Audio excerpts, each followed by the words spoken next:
himmaa osoo hin jedhee haadha koo deessee waamu naqaltanii ani hoolaa miti maaliif naqaltanii sinittan fakkaadhee laata hoolaa maaliif akkas na gootee ati yaa madaamii silaawoo dhala qabdaa dhala keessanaadhaaf akkuma yaaddutti maali yoo naaf yaadde rabbi tokkichaan maali yoo sodaatte kan na daddarbattee kan na aate kana duwwaa miti na beelessitee na daarsitee darara hedduu kaayyoodhaaf anoo manaa ba'e jedhee ani soo danda'e maaf akkas na gootee kana hundumaa narraan geessee maaf akkas na gootee kana hundumaa narraan geessee kaayyoo koo galmaan gaadha sitti nafu deebi'een gala jedhee mudhii koo hidhadhee hundumayyuu danda'e ifannaa ijoollee kee ifannaa kee kana duwwaa miti olla waamtee ganna waamtee akka barbaadde natti fayyadamte nama sitti fakkaadhee silaa guyyaa tokkittiyyuu sitti hin argamne akkuma ati dhala keetiif halkanii guyyaa dhiphattu deesseen koo ishiin na deesse dhalli koo nagaadhumaan naaf haa galtu jetteen yaaddii gara waaqa isheetitti naaf eneyyette maal jettiree silaa atoo akka hoolaa naqaltee morma koo na kutte gaafa duuteetti jedhanii itti man sana maal jetti deesseen siidhaa haadha keessi ta'e akkuma waan haadha keetii harmee koo jettee yaadduuf ati koo silaanaa yaadde kana dagattee seexanni si keessa bultee aminaan guutamtee silaa kichuutti na hambiste reeffa koo eddaa naqalte kennuu diddee salaajaa na galchite maaliif kanantumaa kanatti na goote maaliif kanantumaa kanatti na goote dhugaa qabdas yeroon taa'etti yaadu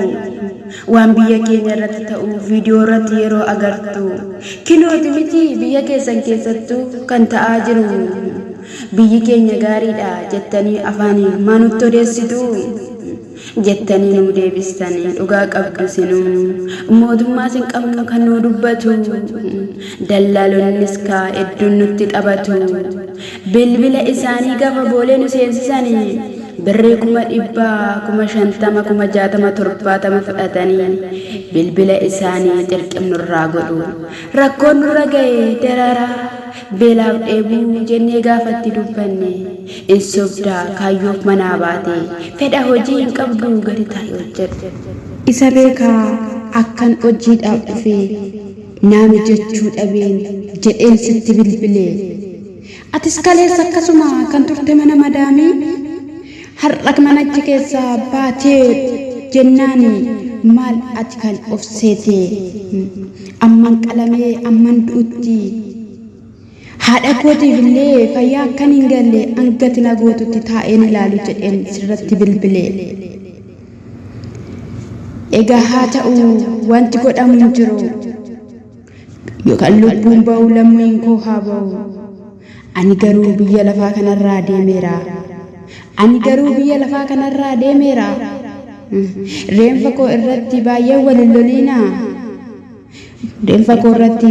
waliin loliinaa adaraa armee koo biraadhaan naa gahaa akkamitti duute akkasitti duute jedhanii hedduu wal gaafatu silaa miidiyaa kanarratti reenfa galchuuf baay'ee nu wal lolu cufaanurraa yoo ta'uu baate akkuma rakkannetti ajiraannu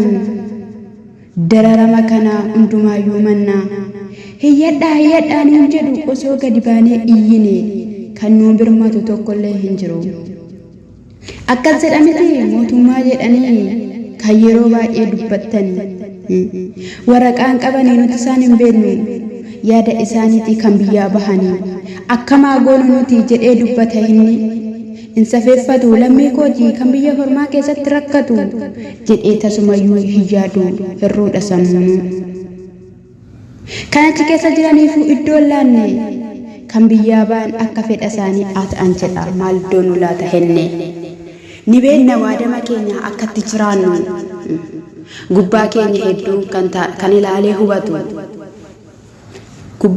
hedduun kan ilaalee hubatu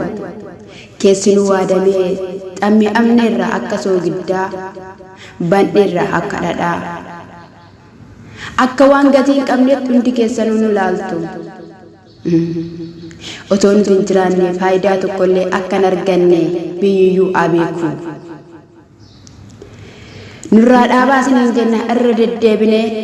dararri kun maaloo nu haa gahu. Maaliif inni biyya biraa akka keenya Itoophiyaa kan hin rakkanne ganamaaf galgala ol baanee hojjenna. Araboonni tokko tokkoyyuu waa'ee keenya silaa dhugaa bahu.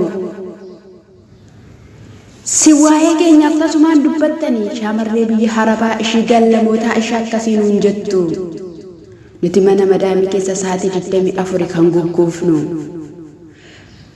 Maal isaa ta'uu maahillee dafaa dubbadhaa fi obboloota keenya biyya Siwiidii. Baay'eetu manaa bahee ji'a 2-3 waggoota lakkoofsisee maatii isaatiif tasayyuu bilbileen beeku hinni. Siniin jecha galatooma shaloo jecha nama dhabsisa waan dubbatan maraa.